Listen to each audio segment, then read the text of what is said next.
Good evening everyone and welcome back to Ben's Football Vision. Today I'm going to be looking into academy football. How has it changed? Has it improved? Has it made the dreams of young people a harder reality? We're going to go through different topics, and at the end of the video we're going to come to the conclusion of, are academies doing a good job and what can they do to improve? The first point I want to discuss is physical maturity. An extreme example stems from Scott McTominay, who already at Manchester United grew from 5'6" to 6'4" in just 18 months, hitting his 18th birthday. It makes you think, how many players have slipped through the nest? And that stems from without even getting an opportunity into academy setups. Players physically mature at different ages. It's a cycle of growing up.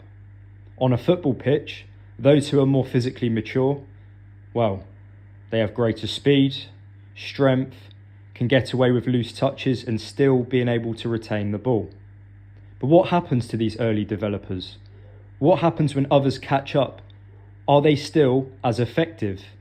Or do they lose confidence because they are not having the same impact in the games?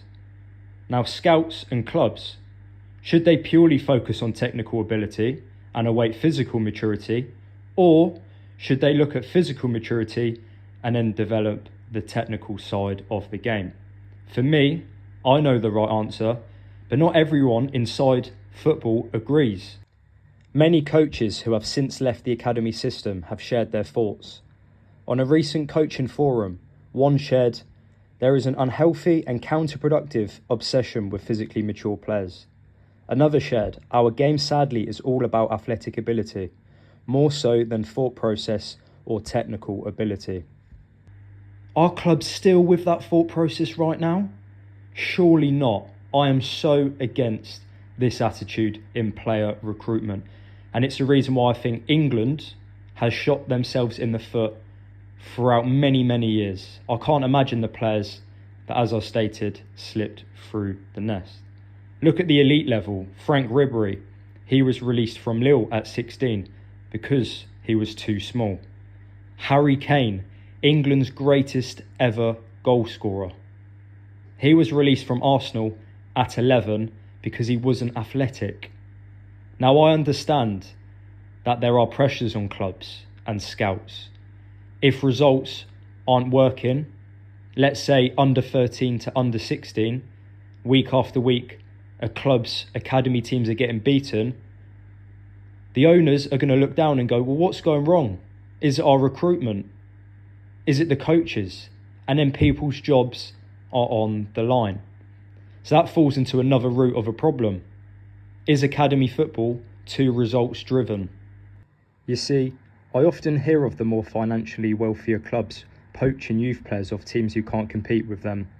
And the best deal the lower league club gets is often just a compensation fee. When bigger clubs don't win their academy leagues, they then sniff around and persuade other teams' talents to join. It's the nature of the beast. And in this process, their current players get pushed aside, meaning there's less focus on long-term development and more so towards instant results. You can imagine how many times this has happened. In 5 years' time, the club ends up finding out that they released a player who was far greater than anyone else that they had within the respective age group. Ultimately, a player's fate should be judged on when they physically matured and are nearing the first team setup. As I previously stated, there is a lot of pressure placed on those working within the academy setup. And does that lead to shorter term thinking, which ends the dreams of players who had more to show? Is there a deeper rooted issue? And are the right messages being sent from those who direct recruitment? Moving on to point number 2. As we've gathered, it's extremely challenging for academy players to get given their first pro contract. But I'd go as far as to say that it has never been more challenging than within this modern era. See, many years ago, clubs relied on grassroots and youth football in order to even show a team. If you were to go back 20 to 30 years ago, English teams had English players, Spanish teams had Spanish players, and so on and so forth. Now, I'm not saying it's a problem at the elite level, but it certainly is for academy players, grassroots academy players. But football's evolved. It expanded worldwide. Networking to make transfers and scouts all around the world.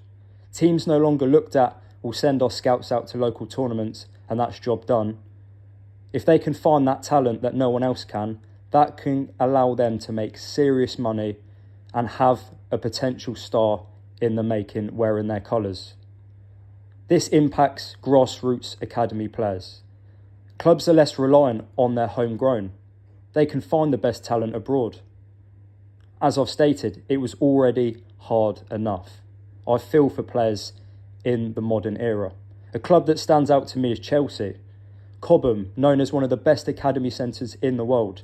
They produce talent such as Callum Hudson-Odoi, Levi Colwill, Tomori, Tammy Abraham, Mount. I know their careers didn't end up in the trajectory that we all thought it could have done, but they still brought themselves success. But what's happening now with their structure? They're signing kids from Brazil at 16, 17 in South America.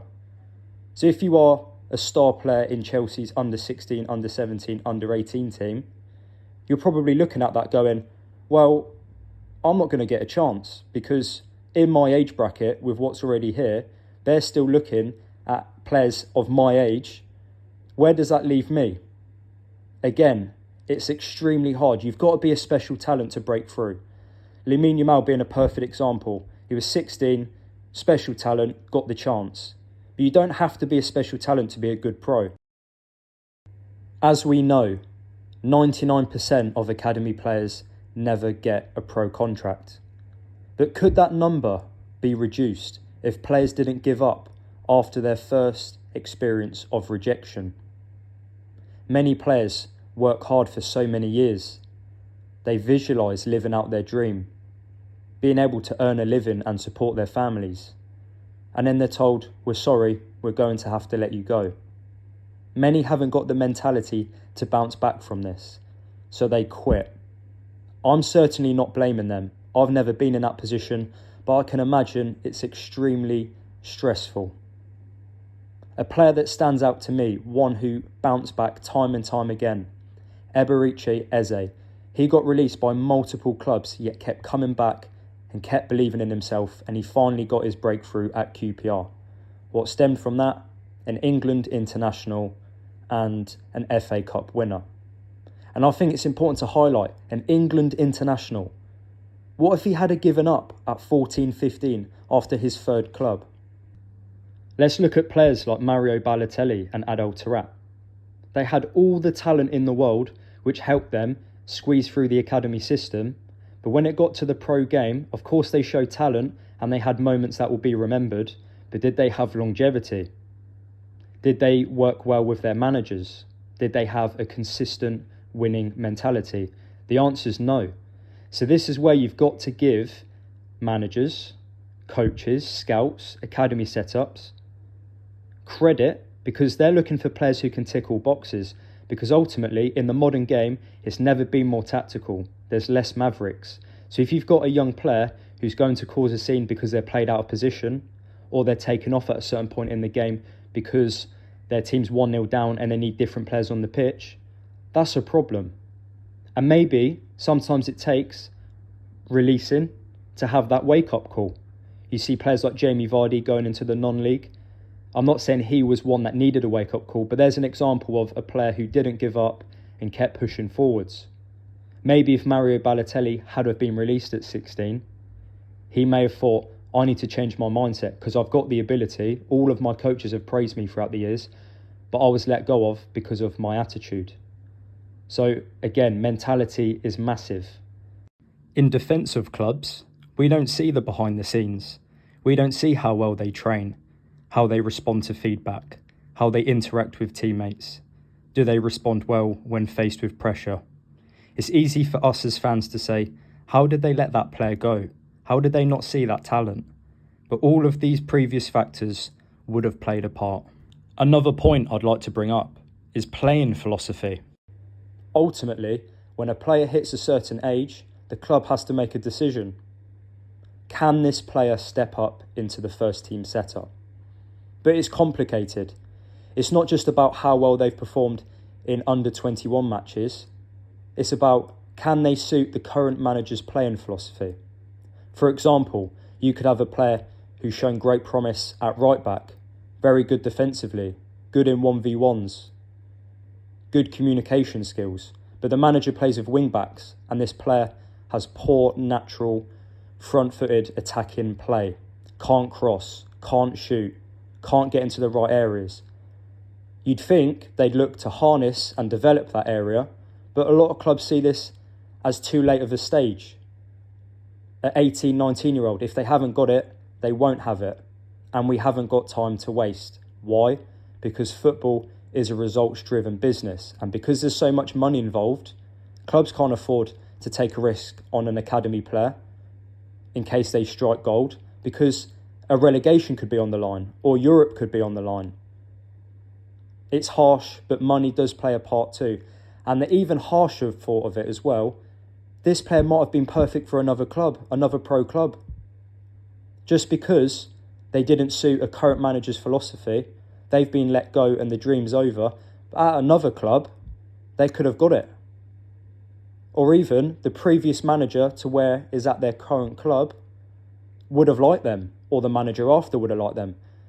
The amount of luck involved is extraordinary. The next point of discussion I'd like to talk about is finances. Some clubs don't see the value in having an academy, and that could be based off past track record, never making a major sale on a player that came through their academy. So why have all of those extra expenses on staff, kit, facilities, etc.? You've got clubs like Brentford who created a B team. What was the aim of this? To bring in some of the best talents in world football, which they viewed as from released teams between 17 to 21 years of age.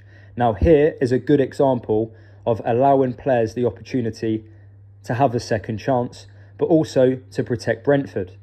Because as I mentioned with Sheffield Wednesday, they recently had a 16-year-old striker poached off them from Man City. So poaching is a big issue because some clubs think, I can't accept this. Talking owners here, I can't accept losing a player that goes on to be sold for millions when we built that player from day dot. And I can understand that point of view. But again, it's the academy players that suffer, because if their local club gives up on that system, it's very hard to be found. So again, another barrier in the way for academy footballers. But I'd like to see more teams, such as with Brentford, having that B team model where they recruit players that have been released and could be of interest. Because in that way, it's like a food chain. Everyone's got an opportunity to find a pathway as a player, but also clubs have the opportunity to find their own talent. So, I've covered a lot of topics there, and I've got some final thoughts. Unfortunately, the nature of the beast within academy football is that clubs will make mistakes. But you want it to be for the right reasons. Don't judge players too early, especially based on their physical maturity. You brought them in because they clearly can show something that can allow them to be a good pro. Be patient, don't be so results driven. I'd also like better protection for clubs in regards to keeping their best academy assets, because it's very rare that a player will leave to go to an elite club and will end up even making a first team debut for them. So what happens? They fall back down the ladder and they've lost momentum. Another factor is you need a lot of luck. Without question, many talents have been lost. But can you purely put the blame on clubs? They have their own tight budgets, and in any work field, especially in sport, mistakes will be made. But a mistake in football can cost millions of pounds and a young person's dream. Please let me know what you think in the comments. Thank you for listening.